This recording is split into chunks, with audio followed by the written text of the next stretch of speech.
The 4th Ranger Training Battalion not only has a dive team, but they also run a course to train Rangers how to become combat divers. It's one of the most challenging things I've ever done in my military career. This isn't synchronized swimming, and it's not fun time at the pool.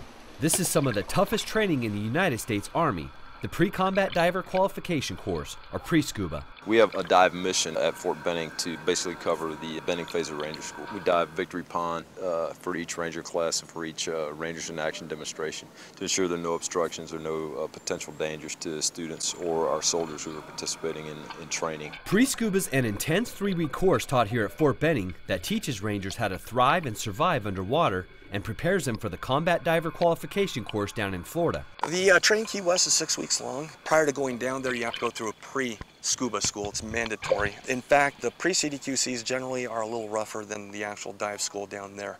We don't like to send anyone down who's going to come back up early. The course that we go to, the Army Combat Diver course down in Key West, Florida, is run by a Special Warfare Center in school, and they really kind of put you through the ringer down there to make sure guys are up to speed as far as being able to handle stressful situations. If you become fouled underwater, if your equipment malfunctions, things like that. It's a fairly strenuous and robust training cycle that you go to get to the point to be an Army diver. During pre-scuba, students have to complete a range of very challenging tasks. They must be able to ditch and don their equipment, swim with their hands and feet tied together, conduct 50-meter subsurface swims, and a whole lot more. The other thing that was kind of challenging too was the surface swims, because each day they got a little bit longer.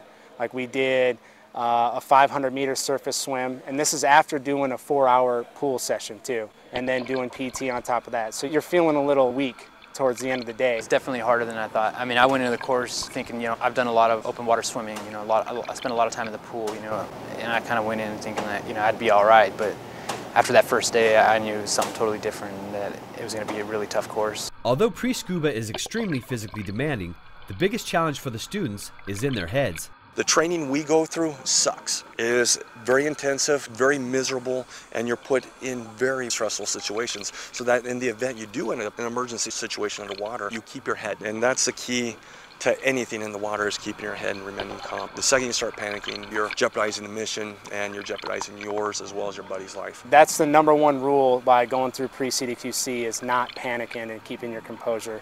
And if you can remember that one rule, it definitely helps out with everything and every task that you have to do. There'd be times when I'd get a little fired up or a little upset, and the dive supervisor's there kind of training you to stay calm and keep your composure, and then once you do, you realize you can hold your breath a lot longer than what you thought you could. So a lot of it is psychological. Pre-scuba sets these Rangers up for success and gives them the best chance to become certified Army combat divers. Without going to pre-CDQC, there is no way I realized that I would be able to go down there and just pass the school. We have a 100% success rate. Everyone we've sent down has come back a diver, the best in the Army. Good job.